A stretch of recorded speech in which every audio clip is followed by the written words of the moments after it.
I'm very happy to welcome fresh people for this, who specifically came for this roundtable, hearing about how we can make hospitals more data ready and why we should do that maybe. And specifically also looking at the future care models that we discussed in the breakouts, how to make it work. My name's Catherine. I'm heading the German operations of Future for Care. For those of you who don't know me and that just came for this roundtable, but I'm not here on my own. I'm very pleased to have three quite renowned experts on the topic with me that I will introduce in a bit.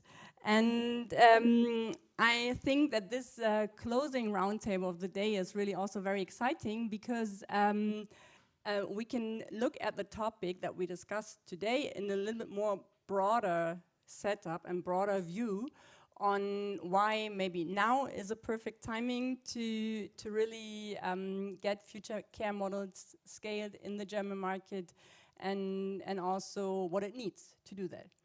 So, and I think we already got a little bit of insights today during the discussions. Next to me, I welcome Silvia Thun. She's a director of digital medicine and interoperability at the Berlin Institute of Health at Charité. Very warm welcome. And I think you're one of Europe's really leading voices when it comes to interoperability and standards. And I'm pretty sure that you're telling us a little bit more on how we can make data usable across healthcare systems. Although I noted this morning or this during lunch from Henning Schneider that even though data is structured, it might not be necessarily structured enough. So I'm happy to get your view on that. You are a physician and biomedical engineer by training, and you serve as the professor and director, as I said, of digital medicine and interoperability at Charité. You're also chairing the Interoperability Council in Germany, and you have done a lot of research on data exchange, standards, FHIR, etc. So we talked today a lot about how we can make data structured better, and in order to use it across hospital systems. You've done research on this topic for plenty of years. Sorry. I won't tell you. So I'm actually curious, what has changed in your view? And what makes it now an exciting moment to be in this field? Yeah, especially for me, because since 25 years, I am on the way to try to convince the governments around Europe and especially in Germany, because we are very slow to use and force us to use standards. So all of you know and everything about HL7 version 2.359. And then we had this huge project which was called EPSOS, European Patient Smart Open Services. It's the same as HDS, European Health Data Space. And we decided for Europe to use HL7 CDA. CDA is XML. It's a little bit better than version 2. And so the industry, together with the scientists and together with the governments, decided for Europe to use HL7. That was like what we achieved. But some countries, like Austria, they decided just to do it. And they just did. And you all know the ELGA. And the ELGA is right now working, and they all have their EHR, and yeah. And the country who did nothing was Germany. And so I was disappointed and decided to do something else. So I wrote, or we together, the European people who were at the European project, decided to write an ISO standard, International Standard Organization, ISO. And this is the International Patient Summary, and hopefully everybody has read the IPS, and all the people who are teaching know everything about the IPS, because the IPS is now the standard which is implemented or should be implemented in the European health data space. So this is mainly what I did in my life. Beside that, I convinced Spahn, our former minister, to be that Germany is part of SNOMED International.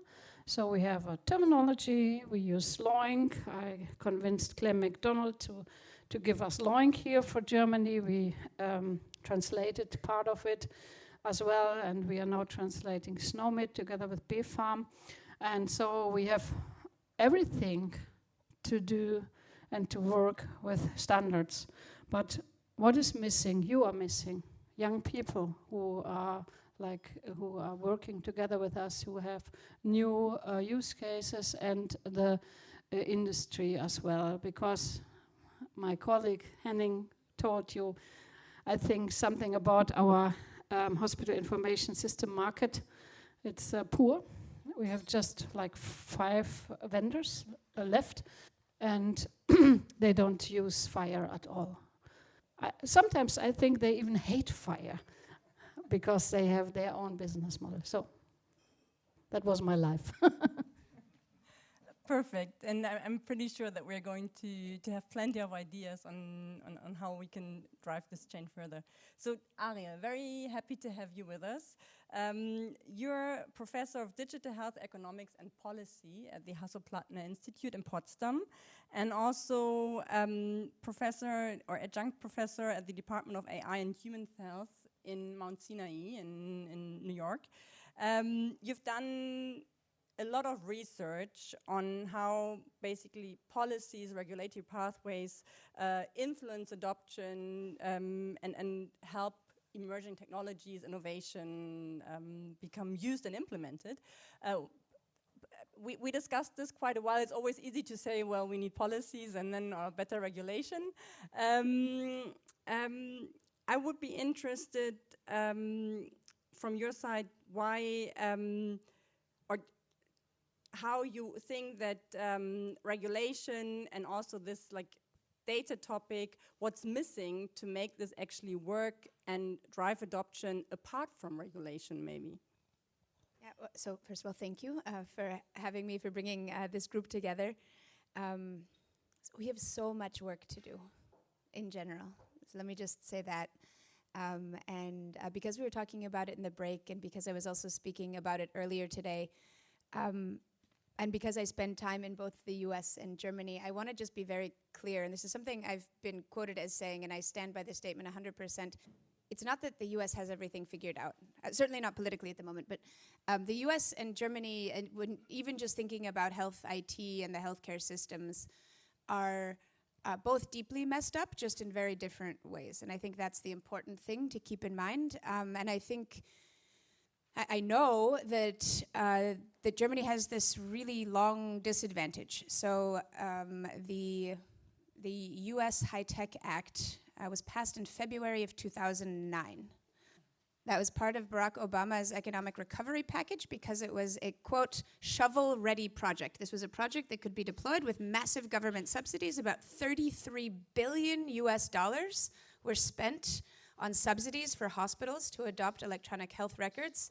At the time, in early 2009, when the High-Tech Act passed, only 10% of hospitals in the United States had a functional electronic record of any kind. A decade later, it was like a single-digit percentage of hospitals didn't. So there was a 1-decade period during which there was a literal digital transformation of the US hospital industry. Our equivalent of that here, which is not quite a good analogy, was the Krankenhauszukunftsgesetz, which was, of course, in October of 2020. It seemed like quite a lot of money at the time, but I think, 4 point, how many billion is not? 3.4. Yeah. Less than 30. 4.3. Yeah. Even with, take any exchange rate over the past 20 years, comes very far short of $33 billion US.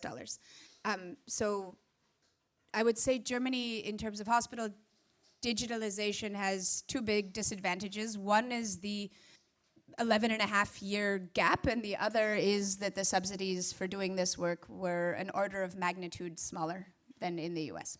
So I just want to sort of start there because I feel like I'm often reflecting on these comparisons. You know, in terms on the policy and regulation side, I talk a lot about policy innovation. In fact, so what I do in my research is I do basically applied data science with big healthcare data sets. I study why we get the set of innovations we do and not other ones using healthcare data. We don't just get sort of, it's not just a random set of good ideas that come to market. As I think all of you were discussing earlier with each other and with startups, it's shaped meaningfully by what gets reimbursed and what is the venture capital landscape like, and what are the regulations that companies face in bringing these products to market. And we do this in sort of big healthcare data sets. We do things like scrape 40,000 medical device product summaries to actually understand what types of products are being brought to market. And then we can see how, when there are changes in policy, for example, at the FDA, related to topics like having a software bill of materials in medical devices, you actually see changes in the text of the medical device product summaries, and this shouldn't surprise us, but it's nice to see it in the data. We know that innovation follows regulation, and so what I'm constantly talking about is that we need to have regulatory innovation as well. When we talk about innovation in healthcare, we're pretty much always talking about product innovation. We're talking about new software, we're talking about new digital medical devices, we're talking about new cell and gene therapies, we're talking about new small molecule drugs, but there's this other type of innovation, which is innovation in our public policies, that has the potential to do far more in many cases than just throwing $1 million at someone's early stage drug discovery project to see what happens. So that's my perspective. I will say one more thing. I mean, I'm like a little bit. I've had a long day, so and then I'll stop. We all have a long day. And because I was speaking about this with many of you, with Michael and others during the break, we have to also think about our institutions. And something else that is deeply, deeply true is in healthcare, in particular, we have inherited all of our institutions from the last century. And so it shouldn't really surprise us when we try to do things we weren't doing in 1965 that it doesn't fit so well. I found this wonderful book. It's available. It's well out of its own copyright. This book was published in 1918. And it's a book called The American Hospital, and it was written by an architect who did hospital design. And it shows, and then he goes into Europe and he talks about these beautiful hospitals in Munich, and he shows the floor plans of hospitals. And what's remarkable about it is it kind of looks like our hospitals today. And the flip side of that is that a doctor time traveling from 1918 could walk into the Charité today and with the exception perhaps of like Sylvia's group, would actually recognize a lot of the departments. There's labor and delivery, there's urology, there's something for patients with lung problems, there's a surgical ward, there's a pathology lab. And so, in many respects, I think we shouldn't be surprised. We've got these institutions, they're very fixed. We've got like actual fixed infrastructure buildings, and then we're asking people to do things differently, and it's hard. So I would also, say, this is not easy work, but we've got so much to do. Yeah, it sounds like very fundamental things that we might need to change, or not sure that we even, or that we need to find workarounds, maybe even better. So, Ferdinand, very pleased to not only have you through the day, but also now on the panel. You're driving the digital transformation at one of, I would say, Europe's largest private hospital groups, Helios Clinics, and you're really aiming to not only what we discussed in our previous conversations, to implement technology, but to ensure that also with every technology implemented, you improve medical quality for the patient. So you're the head of digital at Helios, and I would be interested, the first time I met you, I think 1.5 years ago, I was very impressed because you hadn't even started your job, but you had a very clear vision on the priorities that you wanted to achieve in that country. So you're a very structured person, that's what I assume. Now, 1.5 years later in the role, what has surprised you most? Like now that you have the first time this hospital view, what would have been maybe easier to implement, or what are the challenges in your day-to-day work? We talked about the knowledge gap sometimes when you come across startups, but what is the day-to-day work to drive that has the biggest impact maybe also on the digital transformation? Yeah, so thank you for having me, first of all. And I guess, yeah, I mean, humbled to sit with these two colleagues here on the panel who have described kind of what the challenges are that we're facing. So we don't have data integration. No, we have regulatory challenges. We have very outdated tech stacks that we deal with in the hospital. And I guess you asked me, what does the day-to-day look like? No, it's try to deal with this reality. At the same time, we have all the colleagues coming to us with, why don't we have the same GPT that I have on my phone? Why don't I have this? Why don't I have that? And we have to, or it's not a surprise, but I guess the reality is that it's a kind of balance that we have to strike in managing the hospitals, that we deal with systems that are, if you come from the industry like myself, there's technologies that have been implemented in, let's say, manufacturing plants 10 years ago, 20 years ago, that we don't have in a hospital yet.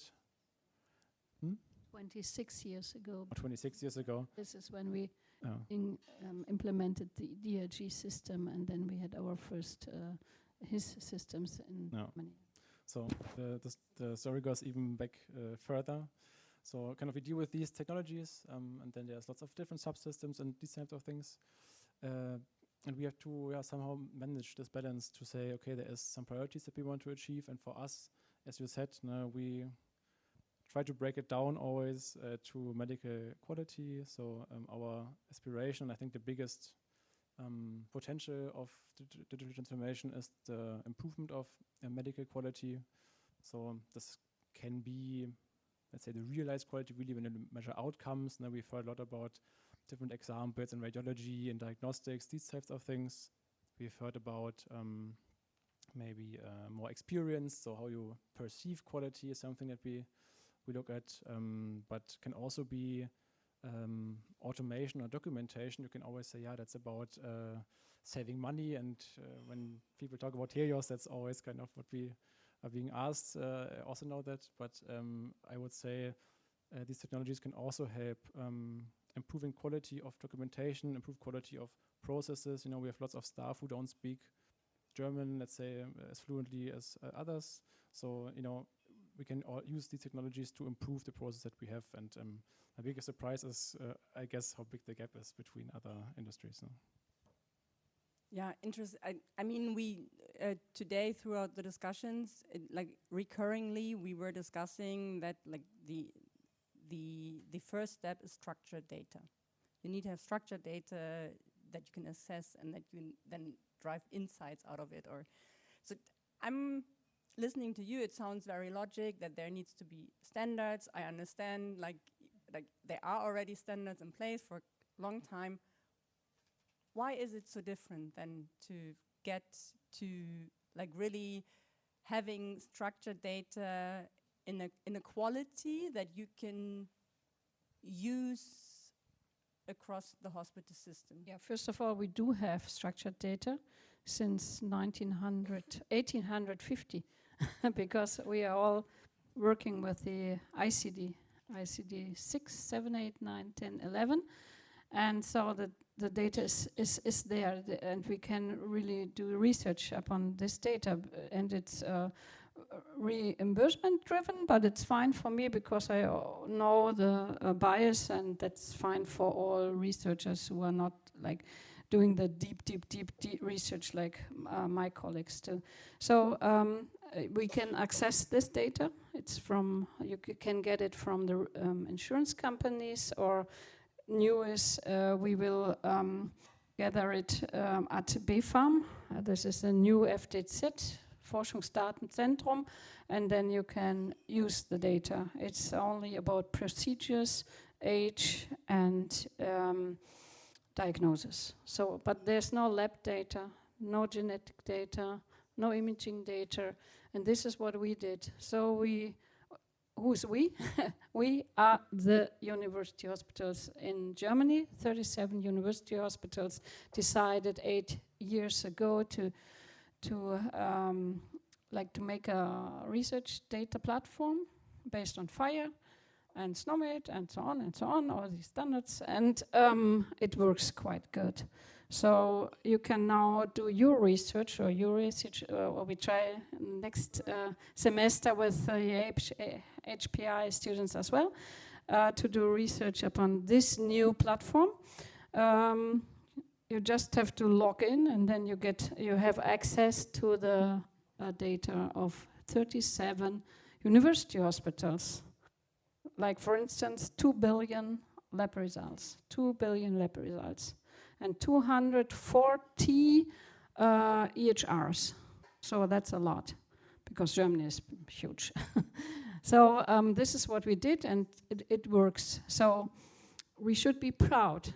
We should be very proud here in Germany, because we are the first ones in Europe who have a FHIR-based research data infrastructure. I don't know about NHS.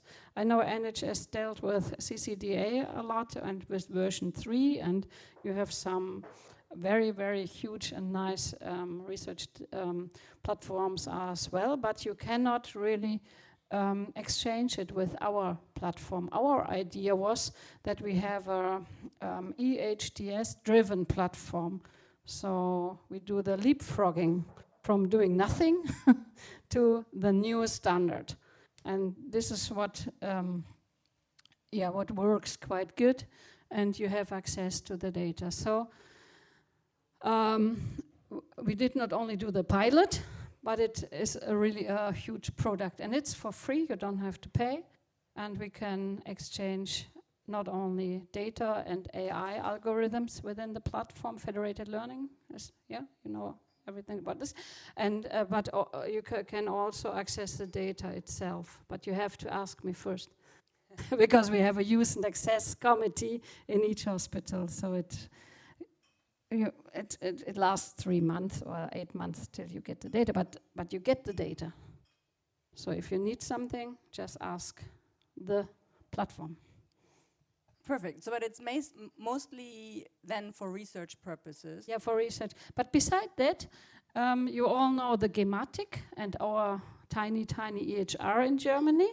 It works quite well right now, and e-prescription and the medication plan and the diagnosis and the short patient summary is FHIR as well.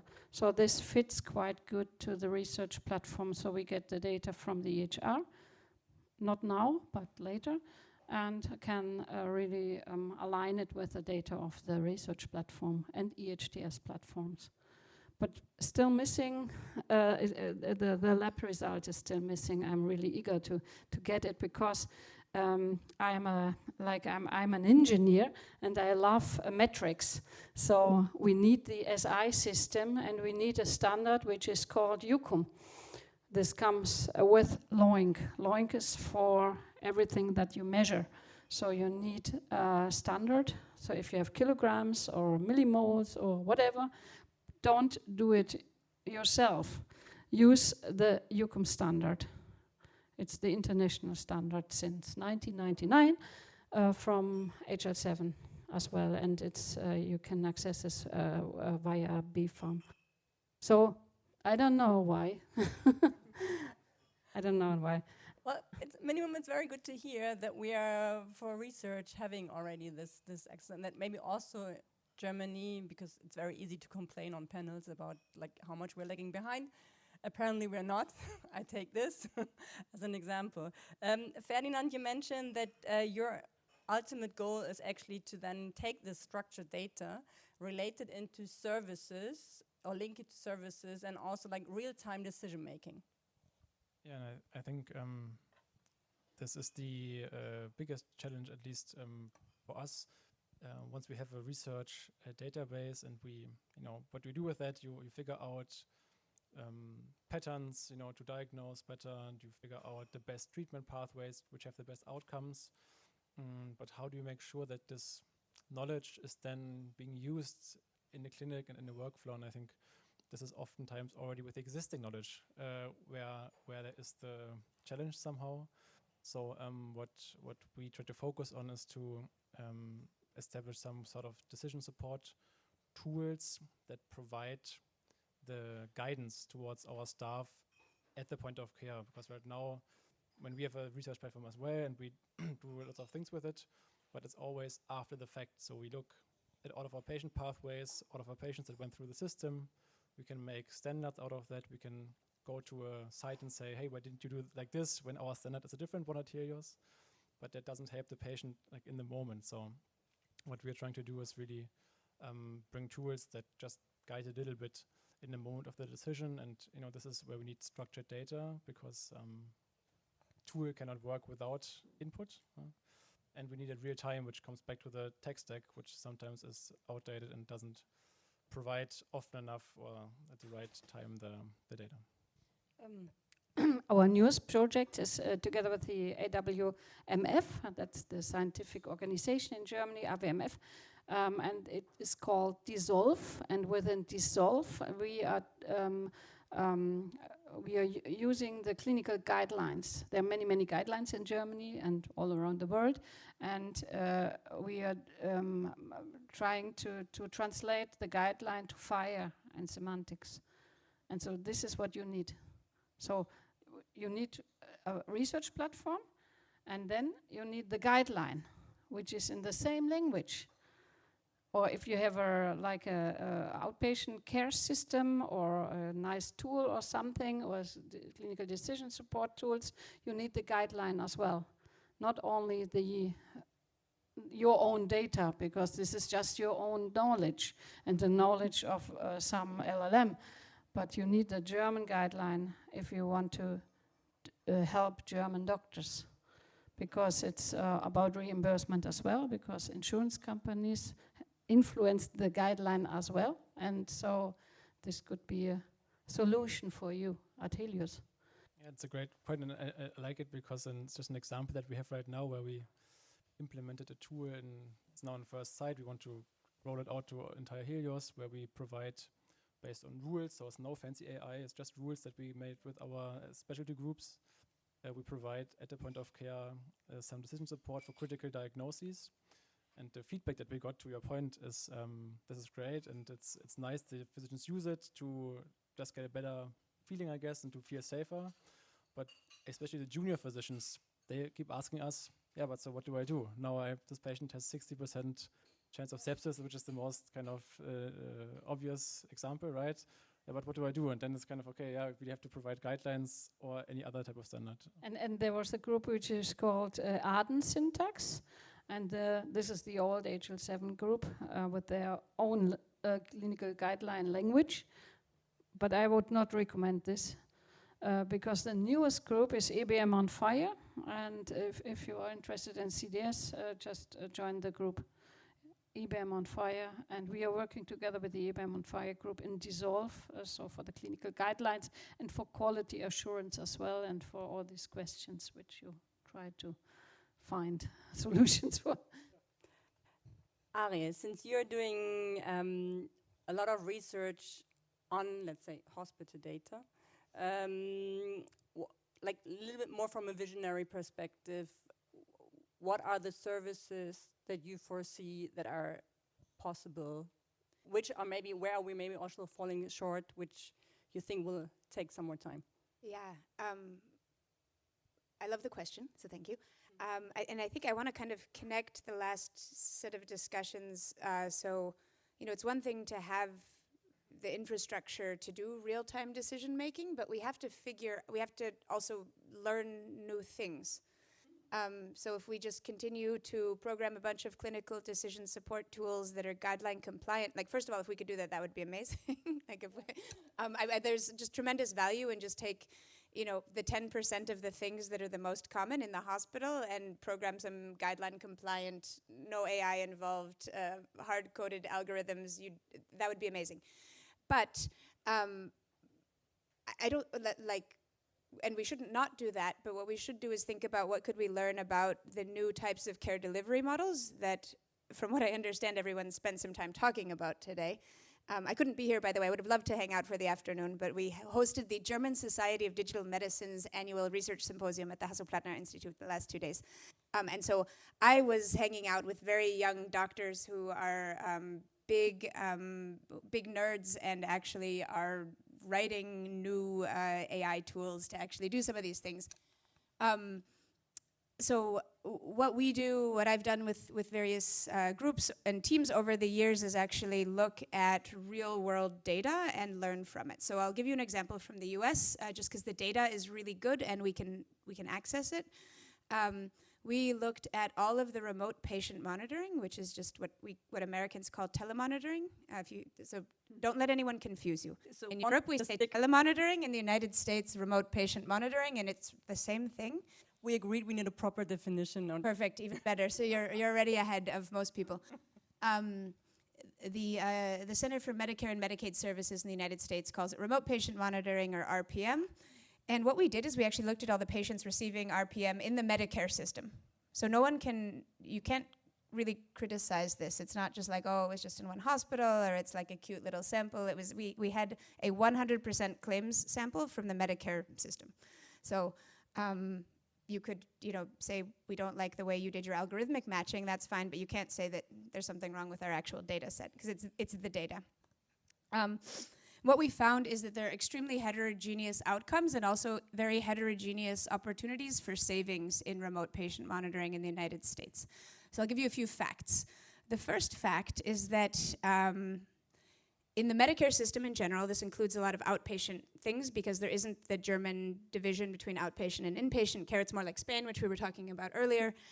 There is no selection into remote patient monitoring in the way that you would hope for. And what I mean by that is patients with well-controlled versus poorly controlled diabetes, and patients with well-controlled versus poorly controlled hypertension ex ante, so before you even make these programs available, are statistically indistinguishable in their likelihood of being enrolled in and taking up a remote patient monitoring program. And that's because, we're back to like financial incentives, it's because the doctors get the same amount of money, they're literally the same billing codes, no matter what. And I don't think we even need to be that cynical. So if you're thinking about a doctor who's enrolling his or her patients in a telemonitoring program, the doctor says, well, look, this is reimbursable and this might help Mrs. So-and-so who has had hypertension for many years and she seems to be good at taking her medicines, but why not? And so what we see is these drastically different outcomes, and the reason is there's not very much headroom. The patients who are already doing a really good job, they might like these services, but we're not saving any money. So the well-controlled diabetics and the well-controlled hypertensives, they're not saving any money. What we do see on average, so if you take the entire population of people getting hypertension remote patient monitoring in the country, in the Medicare system, what we see is that there's also a total shift in costs. And so this is the thing that I think is most interesting. And this is, I know we have a lot of hospital audience members in the room. This is the thing we need to prepare for and manage for. So perhaps more interesting, is remote patient monitoring good or bad? It turns out it's probably going to save money on average for really sick people who were not compliant previously, because you're now giving them the opportunity to have more check-ins and to be better calibrated, calibrated on their medicines. For people who are already doing a good job, you're not going to save any money. You're just going to pay a few $100s per month in these additional billing codes. And it's really a few $100s per month or up to. So, these are the findings. But we see these total shifts. So patients enrolled in these programs, they also show up at the doctor's office more. And it's a mix of both in-person and telemedicine visits. So patients, there's like a 7-point-something% increase in overall office visits among patients relative to a truly, like, on all the dimensions possible, algorithmically matched control sample of patients. They just, on average, they go to the doctor more. They go to the emergency room less. There's actually a 9.3% reduction in ED admissions. And that's pretty much equally split between the big things you would think people with hypertension would go to the emergency department for, namely heart attacks and strokes. So that sounds really good. There's a reduction in imaging. There's an increase in prescription spending. This is also good for people with chronic diseases. So they're spending more money on average on prescription drugs, but that's because they're actually going to the pharmacy and getting their drugs. So Maybe they're actually taking them. But it's this. I mean, it's these massive shifts though, and so these changes in inpatient. Yeah, we can see prescription fills, so we can see the number of unique medications, and we can also see how many prescriptions people filled. So the total number of unique medications goes up, and we see a lot of prescription switching. So that's people basically getting on the right medicine, especially patients with high blood pressure. Often the first thing, they don't like the side effects. They're coughing too much. They have to change. So there are more unique prescriptions. All the medication switching happens in the first 3 months, by the way. And that's interesting too, because month 3 and month 23 are reimbursed the same. So it's actually, it's not clear that should be the case. But so we learn all these things. And so this is, that was, happy to send the papers for anyone who wants to really nerd out. But I think my big takeaway here is we need the data, not just to do these real-time clinical decision support things that I think all 4 of us would agree if we could just turn this on tomorrow, we should.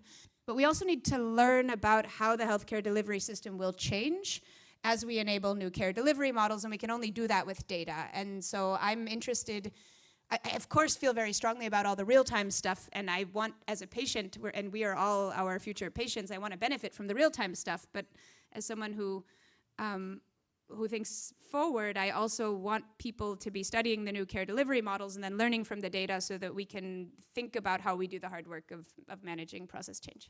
And I think it's actually a perfect example of how digital technology or data makes just like helps us learn more, makes things more transparent, more evident. But then at the same time, we do not manage to translate this into better policies, maybe because it's like too overwhelming. I would actually like, it's not like possible to put this in simplified rules maybe.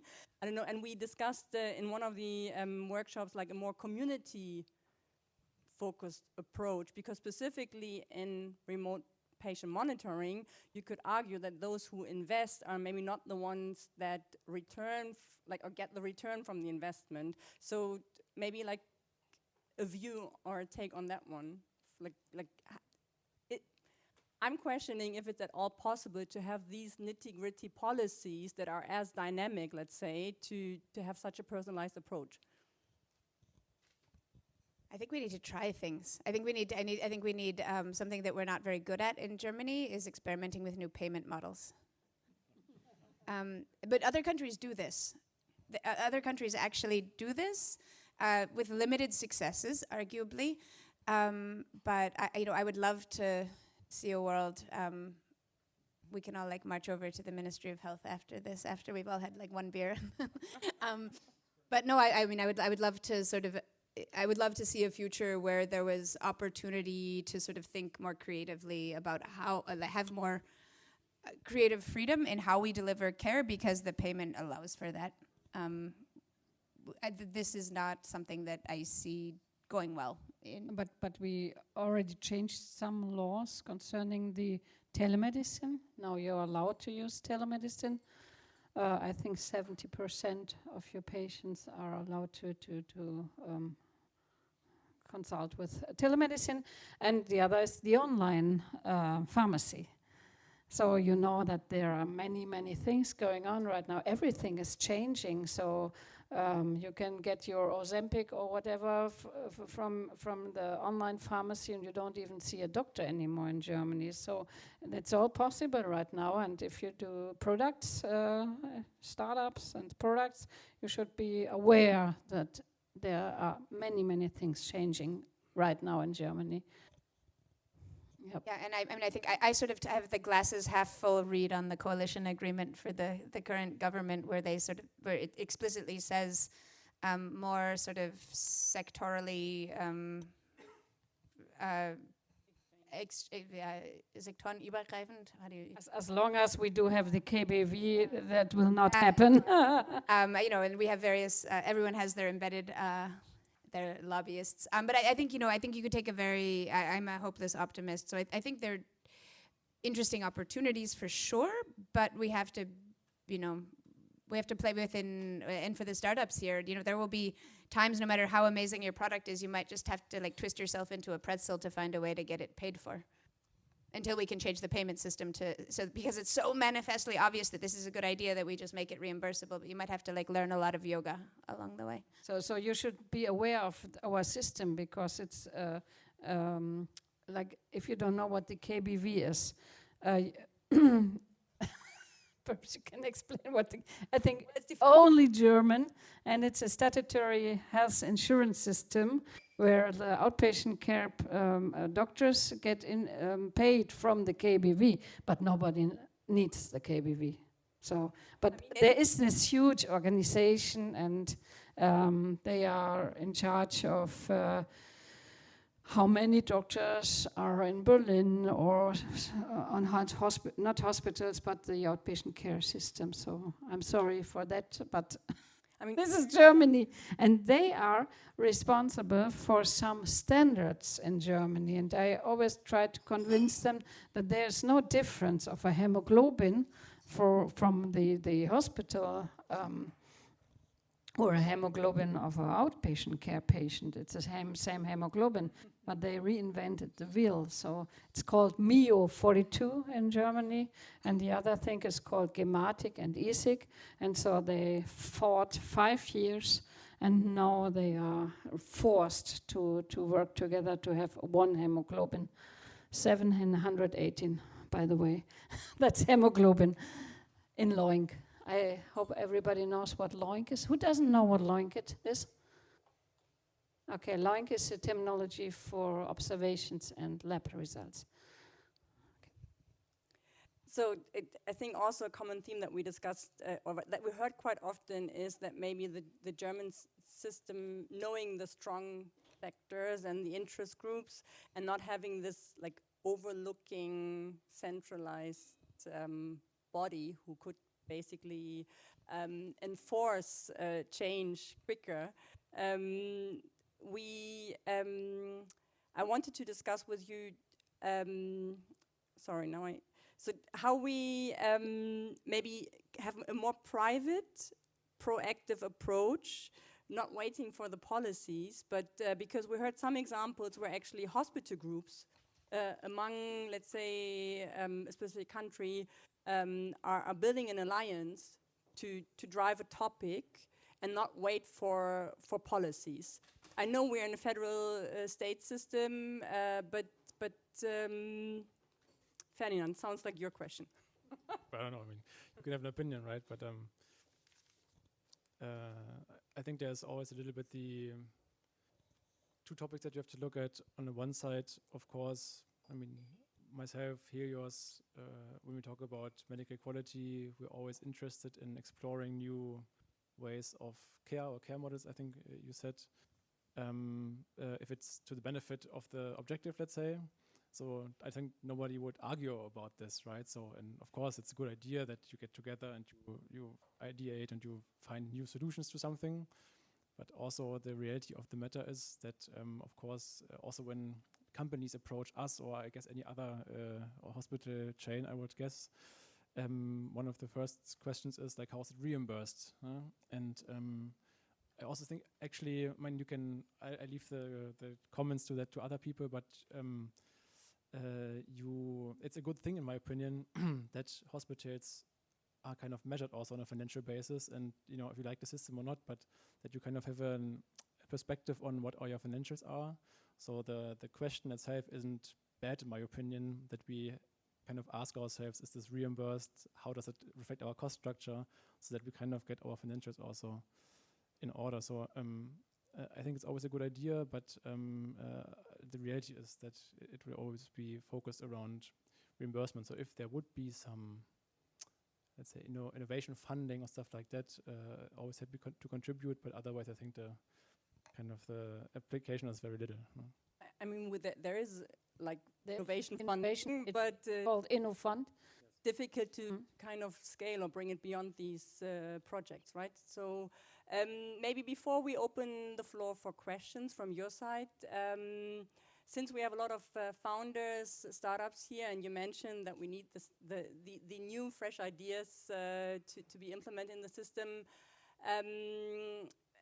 either examples, concrete success stories, how you work with innovators, even though I know it's a long pathway for startups to maybe collaborate, or some advice on how to best do that?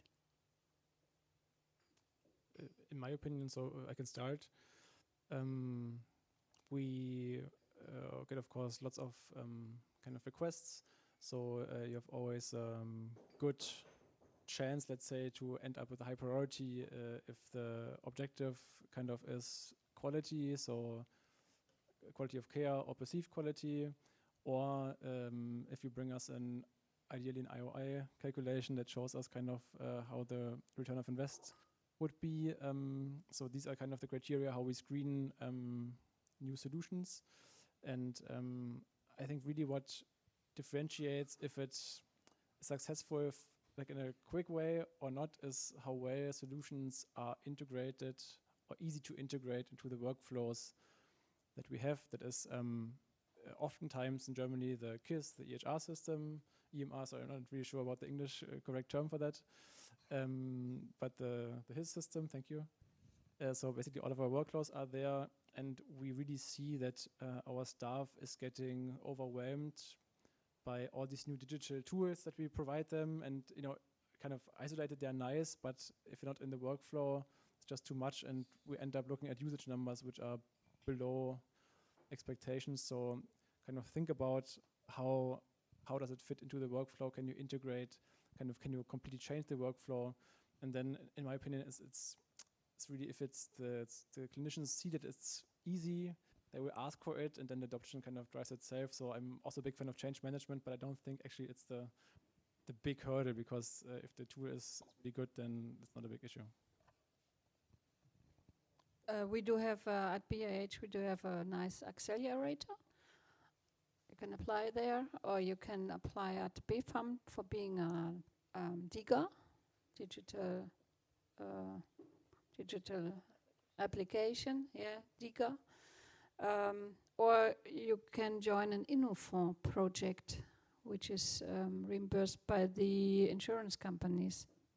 You should form networks like this here. I mean, so, I started off a decade ago working with the Innovation Hub at the Brigham and Women's Hospital in Boston, which is the one of Harvard's 2 big teaching hospitals. So I've sort of seen this on both sides of the Atlantic, and I'll say the problems are the same. It's a lot of what you mentioned. I think the real questions are, whose problem are you solving, and who's paying you? And if the answers to those questions are 2 different parties, it's going to be a heck of a lot harder. It's not to say that it's not possible, but if you're doing something for the CFO, but the problem you're solving is for the COO, that's hard. That's just a tough sell. And clinicians are busy people with like literal lives to save. So if something doesn't work well for the processes that are established, it's going to be quite an uphill battle. I'll say a positive thing, which is something I've been like watching happen in slow motion for quite a while now, which is for European startups, US companies have a really hard time coming to Europe because they're not building for GDPR. Full stop. Something that you might not know about me. I spent until early 2004. I spent 10 years as faculty at Harvard Business School, and I taught my last class there in February of 2004. And in February of last year, I had the CEO of a health tech company in the United States. At the time, it was valued at $2.1 billion, and she sat physically in my classroom, and an Austrian student of mine asked like if they might go to Austria or to Europe in general, and the CEO just like looked this student straight in the eye and said, "We are not building for GDPR right now," because it's such a hurdle that if you start outside of Europe, you're never going to build something compliant. What that means is that there's actually this really nice moat around all of the European startups that manage to do things properly, and I think that's worth keeping in mind. A lot of companies want to go to the US if you have a medical device, or there are various business models in various places. If you're building software for hospitals and clinics and you're doing it in a GDPR compliant way, the flip side of that coin is that you will not face competition from even, unicorn billion-dollar valuation U.S. companies. And the CEO, she sort of continued and she said, look, if we are ever so successful in the United States that we have no more room to grow, then we'll go out, we'll raise another round of venture capital and have enough money to rebuild our infrastructure for the European market, but that's just not on the horizon for us right now. So I think sort of European companies doing good things and doing them right in Europe has a real moat, and try to use that to an advantage. We also see this more and more, that startups on purpose decide to stay or scale within another European country, even though maybe the market opportunity at first seems bigger, transatlantic. Opening for questions. Do some of you have questions? Maybe quickly say your name and the company you work for. Hi, I'm Shomo. I work for Zenacare. We are currently building a chronic wound management platform. My question would be to Ferdinand. So what would you say are the 3 biggest problems which, if solved, you would be I'm willing to pay for this, and as a group of hospitals, what would you say are the biggest day-to-day issues that are still very difficult to solve for you?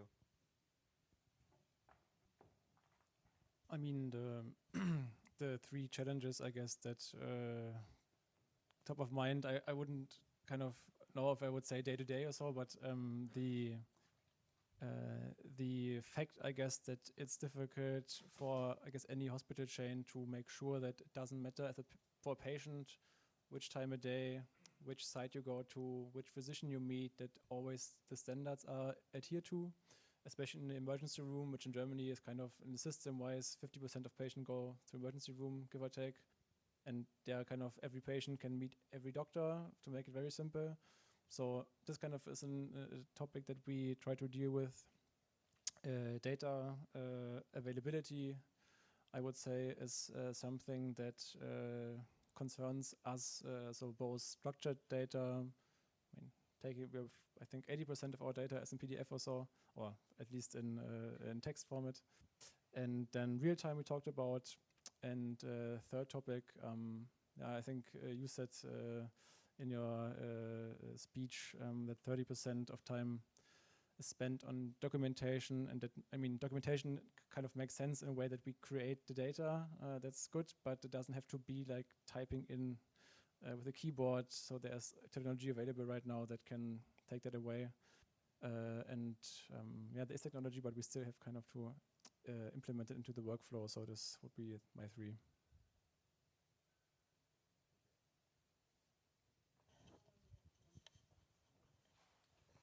Thank you. Donald Morris is my name. I'm with a company called RedZinc, and we have a home hospital platform. So my question is about numbers, and there was talk earlier about physical buildings. So in the UK, they have a metric from the National Health Service to say for roughly 100,000 population, there should be about 40 to 50 virtual beds. So in Germany, that would be about 37,000 based on pro rata on the population.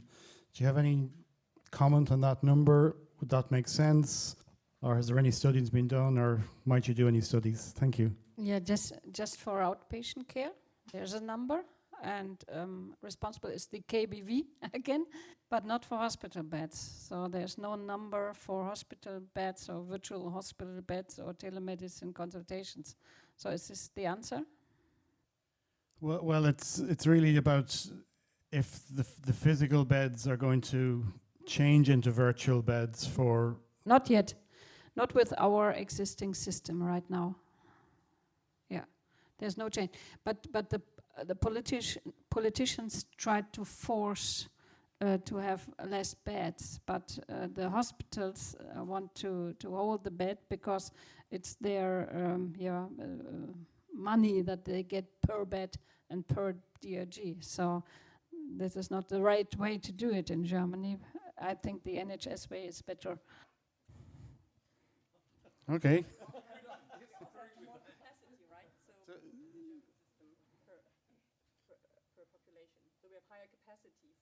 Much higher, much higher. But you're closing down hospitals, so you're going to lose capacity. Yes, to go but only 5 or something. We have 1,650 hospitals. 1,650 hospitals. And Charité has 3,000 beds. Okay? Too much.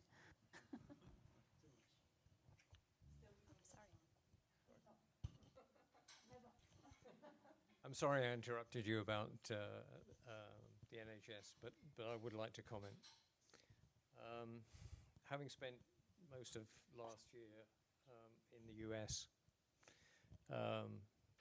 setting up a new digital medical device company, the contrast between the US and the NHS and Europe generally, I take your point. I mean, they are both very troubled.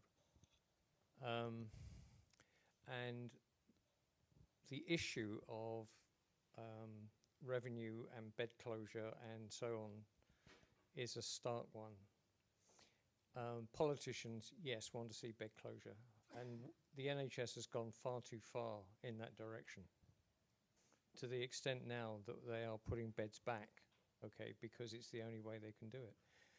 But the mistake they're making in doing that is looking at it without understanding why they need to put beds back. So in terms of the remote monitoring opportunities for startup businesses, it's being able to articulate not so much the financial implications, but the transition implications. So in the US, the discussions that we had was about changing the case mix so that they could actually reduce beds, but at the same time increase their revenue flow if they could change the case mix. And without going into great detail, remote monitoring is a way of doing that. As far as the NHS is concerned, I'll take any lessons back that you've got, because we're in such a mess. We have no idea what to do. Our Secretary of State for Health said there are 3 directions. One is hospital to community. In other words, drive people out of hospital and support them. Analog to digital. So apparently supporting, you know, the adoption of digitization. And the third was fixed to prevention. In other words, it's not a health service, you know, it's a fix broken health and put the emphasis on prevention. The chances of us, given the financial plight that the UK is in, of them doing that is very remote. So I think whilst Germany may have its problems, don't take the NHS model, please. Yeah, I think little to add, but it's maybe just a question of phasing as well. One last question. Yeah. Hi, here's Ali Reza. I'm from Algorist. We are building some new gen of the EMR systems for focus on Germany. So regarding the point about the current situation between US and Germany, like here we have 80% of EMR systems running on site. So we have like pilots now with house arts, family practitioners. They're all running on site and they have a problem with sharing the data. So, and the last gens of the AI models require more power than what can be afforded to run on every single family practice. So we have managed that partially. So we have like suitable models running inside the practice. But what do you think, or from your experience, maybe it's a question for Ariel, from your experience, what do you see, like how much of the German medical sector is ready to now adopt a solution, which means that they need to exchange some of the patient data actually in the cloud, or even though if it's inside Germany, but it's going to be out of their practice. And that's one of my questions. The second one is that one feedback we get often from the doctors is that they say, okay, you are saving lots of my time, but if I get this fixed price from the KBB, so it doesn't make so much of a difference from my income to pay extra for a solution to save my time. It's a really cool thing. I would definitely use it, but I have like a limited budget for it. So that's my second question. Like these two challenges, what do you think would be a solution for them inside Germany? Okay, I'll try to be quick because there are alcoholic and non-alcoholic beverages waiting for everyone. I'll start with the back. So look, we have to have a really, really, really crisp and clear answer to the question, who will pay for this and why? And a full stop. The very first, so part of the job at Harvard Business School is you write these business cases, and I wrote about 12 over my decade there. The very first one I wrote was about a company called Twine Health, which I bet no one has ever heard of. Is that true? So Twine Health did chronic disease management. They started in 2013. They ran a randomized controlled trial with Massachusetts General Hospital that showed that the product worked. It was liked by the doctors, liked it, the patients liked it, and they couldn't get anyone to use it because they couldn't figure out who should pay for it. Because the answer is that, in that situation, the doctors thought, they're like, this is great, but I don't want to pay at the time $4 per member per month for this. It's not, it shouldn't come out of my pocket. The patient said, yeah, this is cool, but like the App Store is not where I like my health insurance is meant to pay for my chronic disease management. The App Store is where I go buy Candy Crush and music and things like that. And then the insurers have then the US has a multi-payer system, even more complex than Germany's multi-payer system. They don't know what technology to pay for. And so, in this very, very, very tiny niche way, what the DIGA system in Germany did is answer this question, which is who will pay for this, which is for a very, it's like literally 51 DIGAs, I think, as of last week. There's at least an answer to the question, how will this get paid for? That doesn't take care of absolutely everything else. And so we need to figure this out. Doctors, no matter how good the tech is, doctors are not going to pay for something that they're not reimbursed for, full stop. That's true everywhere. That's not a German phenomenon. That's an international phenomenon. And so I think getting clarity on who will pay for this and why is vitally important. The first question was, the sort of like which practices will, and Sylvia, you might have some thoughts on this as well. We have one more week left, because on the 1st of October, they have to provide their data to the EHR, to the EPA. So they are forced to, and if they don't do it, they have to pay money. So the other way around in Germany. They don't get money to do it, they have to pay money if they don't do the cloud version there from the EPA. I'll just add one thing, which is I think we need continuing medical education. I pulled the statistics for an op-ed that I wrote last summer. I think as of last summer, 47% of practicing doctors in Germany had done 100% of their medical training before the first iPhone was released. Answering on that question also, I think what's important is that the cloud provider are C5 certified, so BSI C5 certified, and then we can put patient data in the cloud legally, and it's still a cultural thing again. Like a lot of practices, doctors, healthcare professionals don't know this yet because it's quite new. So, but it's legally possible. You just have to be C5 certified. But this is an information barrier that I think we can actually address. There are a bunch of cultural things that are super hard to fix, but this is one that if you just say, these are the rules, here is an official source of the rules, and as long as you're using something that's compliant with our policies, you're okay.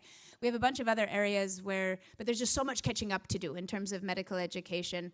And my iPhone quote is like a bit of a quip, but it's sort of meant to we shouldn't be surprised that a bunch of people, especially in practices, especially who don't hang out at the Merantix AI Campus in Berlin, don't know what technology is out there. They don't know what certifications a piece of software needs to have in order for them to be able to use it legally. They don't, they don't know what a DIGA is. They don't understand what we mean when we talk about machine learning. They don't understand what a neural network is that's going to do their diagnosis for them. Be careful, please. Be careful. I'm not saying everyone. I'm saying a bunch of people. Just a few. Don't. Just a few. And we should know. I'm saying it's naive of us to expect that suddenly we come out with technology and then expect everyone to adopt it all of a sudden because we see how awesome it is. I think we need to do the hard work of bringing people along for the ride.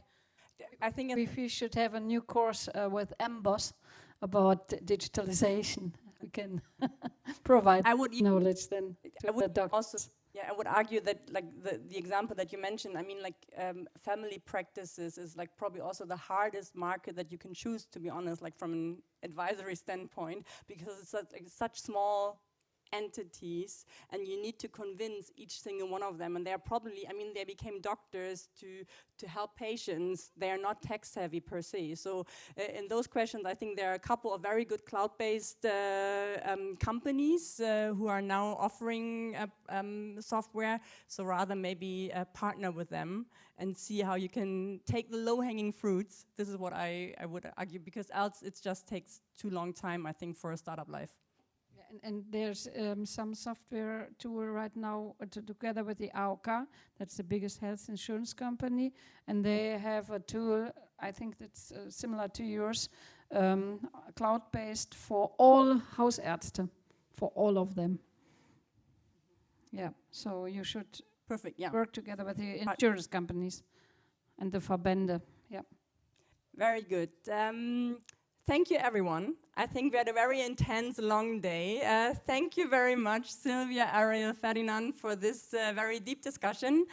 Thank you for to the audience for your thoughts and the insights throughout the day.